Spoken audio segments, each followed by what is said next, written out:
నేను ఈ కప్తో 2.5 గ్లాసెస్ ఆఫ్ రైస్ తీసుకున్నానండి. దీన్ని కడిగేసి ఆల్మోస్ట్ 1 అవర్ నేను నానబెట్టేస్తాను.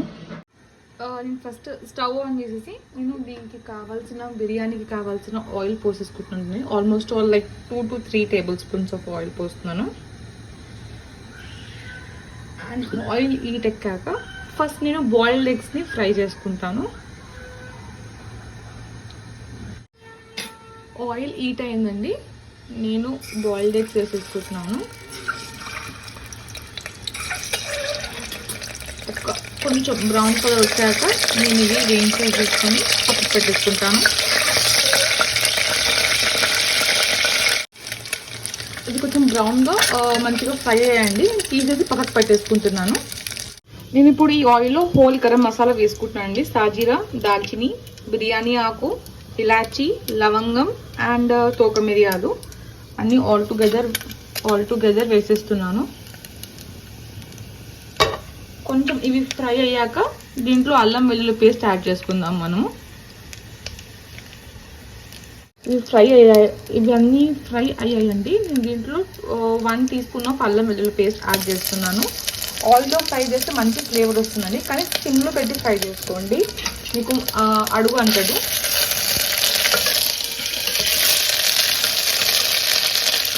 ఓకే అండి, నేను దీంట్లో 1 మీడియం సైజ్డ్ ఆనియన్ పొడుగుగా కట్ చేసి పెట్టుకుని వేసేసుకుంటున్నాను.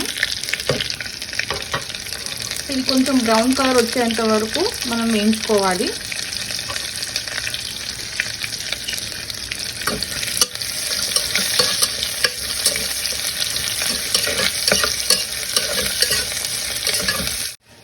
ఆనియన్స్ మంచిగా ఫ్రై అయ్యాయండి. అయ్యాక దీంట్లో మనము 2 గ్రీన్ చిల్లీస్, కొత్తిమీర అండ్ పుదీనా వేసేసుకుంటున్నాము.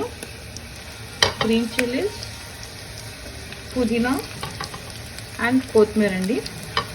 ఒక చిన్ని కప్తోని హాఫ్ కప్ అండి.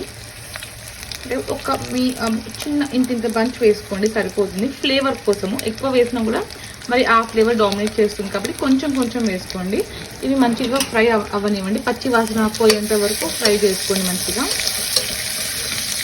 చూస్తారు కదండి, మంచిగా ఫ్రై అయ్యి దీంట్లో ఒక మీడియం సైజ్ టమాటో వేసుకోండి. ఇది ఆప్షనల్ అండి, ఇష్టమైన వాళ్ళు వేసుకోవచ్చు, లేకపోతే లేదు. వేసి కొంచెం గ్రేవీ లాగా మంచిగా వస్తుంది మసాలా, అంతే. టమాటో కూడా మంచిగా కుక్ అయిపోయిందండి. అయిపోయాక నేను దీంట్లో స్పైసెస్ యాడ్ చేస్తున్నాను. ఉప్పు తగినంత ఉప్పు వేసుకోండి. నేను ఆల్మోస్ట్ 1 టేబుల్ స్పూన్ ఉప్పు యాడ్ చేస్తాను, రైస్కి సరిపోయేంత. కారం చూసి వేసుకోండి, స్పైసీ కావాలంటే ఎక్కువ వేసుకోండి, లేదు అంటే తక్కువ వేసుకోండి. నేను 1 టేబుల్ స్పూన్ కారం వేస్తున్నాను, ఎందుకంటే ఆల్రెడీ గ్రీన్ చిల్లీస్ వేసాను కాబట్టి. అండ్ 1 టేబుల్ స్పూన్ ధనియాల పొడి, కొరియాండర్ పౌడర్ వేస్తున్నాను. అండ్ దీంట్లో వచ్చేసి నేను ఎవరెస్ట్ వాళ్ళది shahi biryani masala 1 tablespoon use చేసుకోండి, ఇది చాలా బాగుంటుంది taste. 1 tablespoon of shahi biryani masala. మీకు టేస్ట్ చూసుకొని వాటర్ పోసినప్పుడు కావాలి అంటే మళ్ళీ ఇంకొంచెం యాడ్ చేసుకోండి. స్పైసెస్ అని బాగా కలిసేలాగా కలిపేసుకోండి. స్పైసెస్ అని బాగా కలిపేసానండి, సిమ్లో పెట్టుకొని కలుపుకున్నాను. అండ్ ఇప్పుడు వచ్చేసి నేను ఒక 4 to 5 table spoons of curd add చేస్తున్నాను. దీంట్లో కర్డ్ వచ్చేసండి కావాలి అంటే సిమ్లో పెట్టుకొని యాడ్ చేసుకోండి, లేదు అంటే 1 నిమిషం స్టవ్ ఆఫ్ చేసేసేయండి. ఆఫ్ చేసేసి ఈ కర్డ్ అనేది యాడ్ చేయండి, ఎందుకంటే కొంచెం చల్లారాక యాడ్ చేస్తే మనకు ఇది బాగా కలుస్తుందండి. ఇదంతా మంచిగా కలిపేసేసుకోండి కర్డ్ని ఈ మసాలాకి. చూసారు కదండి మసాలా ఎంత బాగా కలిసిపోయిందో, కర్డ్తోని మంచి కలర్ వచ్చిందండి. ఇలా బాగా కలుపుకోండి. కలుపుకున్నాక దీన్ని ఆల్మోస్ట్ ఒక 5 minutes మీడియం ఫ్లేమ్లో కుక్ చేసుకోండి కర్డ్ని. చూసాను కదండి, కర్డ్ అనేది మంచిగా కుక్ అయిపోయిందండి. కుక్ అయ్యాక ఇప్పుడు నేను ఈ గ్లాస్తోని 1 గ్లాస్ 2.5 cups ఆఫ్ రైస్ తీసుకున్నాను. సో ఒక్కొక్క కప్కి 1.5 cup ఆఫ్ వాటర్ పోస్తున్నాను. ఇప్పుడు దీంట్లో వాటర్ పోసేస్తాను. ఓకే అండి వాటర్ పోసేసాను. ఈ కప్తో 2.5 cups ఆఫ్ రైస్ తీసుకున్నాను.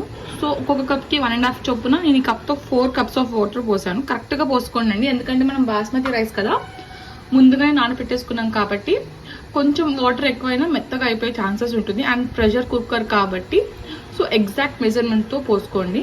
ఇది కొంచెం బాయిలింగ్ అవ్వగానే నేను దీంట్లోకి రైస్ వేసేస్తానండి. ఒక 2 minutes చాలండి. మళ్ళీ మనం ఎలా అయినా మనం విజిల్ పెడతాం కాబట్టి. ఓకే అండి, ఒక 2 minutes అయింది. నేను ముందుగా వాష్డ్ అండ్ నేను నానబెట్టుకున్న రైస్ అండి 1 hour నానబెట్టుకున్నాను. ఈ రైస్ దాంట్లోకి వేసేస్తున్నానండి నేను.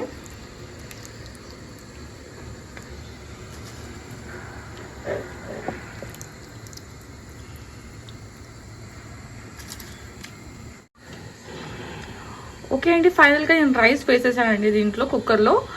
ఒక్కసారి మసాలా అంతా పట్టేలాగా మెల్లిగా కలుపుకోండి. బియ్యం విరగకుండా, ఎందుకంటే నానబెట్టాం కదా బాస్మతి, తొందరగా విరిగిపోతాయి. సో చూసుకొని కలుపుకోండి ఒకసారి.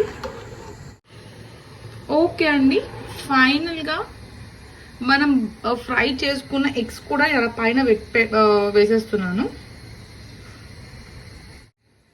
అండ్ ఫైనలీ లాస్ట్లో ఒక 1 spoon ఆఫ్ గీ వేసుకుందాము. ఫ్లేవర్ ఎన్హాన్స్ చేస్తుంది చాలా బాగా అది.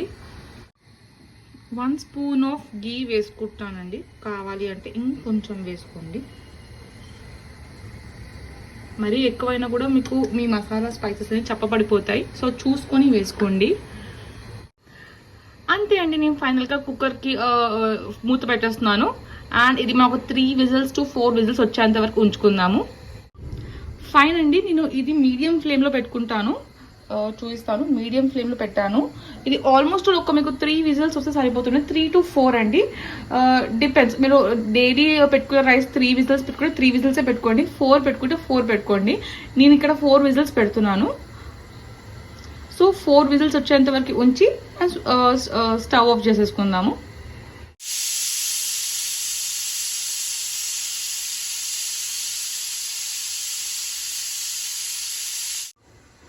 ఇలా 4 whistles వచ్చేంత వరకు ఉంచుకోండి. 3 to 4 అండి.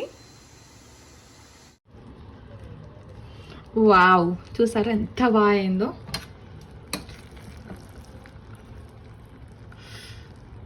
మంచిగా గ్రేవీ మసాలా అంతా బాగా కలిసిపోయిందండి. నేను మీకు డిష్ అవుట్ చేసి చూపించేస్తాను. ఎగ్స్ కూడా ఇదిగోండి అలా పెట్టిపోయాయి. డిష్ అవుట్ చేసి చూపిస్తానండి. Hey guys, finally egg biryani ready అయిపోయిందండి. చాలా ఈజీగా సింపుల్గా ప్రెషర్ కుక్కర్లో విత్ ఇన్ 15 to 20 minutesలో మనం కుక్ చేసేసుకోవచ్చు అండి బిర్యానీ. అండ్ ఈ బిర్యానీ రైతాతో సర్వ్ చేసుకోండి. చాలా చాలా టేస్టీ యమ్మీగా ఉంటుంది. Hope you all enjoyed it అండి. నేను కూడా చాలా చాలా ఎంజాయ్ చేశాను. అండ్ ఇట్స్ రియల్లీ యమ్మీ అండి. మీరు ట్రై చేసి టేస్ట్ చేయండి. అండ్ మీ కామెంట్స్ని నా కామెంట్ సెక్షన్లో మెన్షన్ చేయండి అండి. చలో అండి, that's it for the day.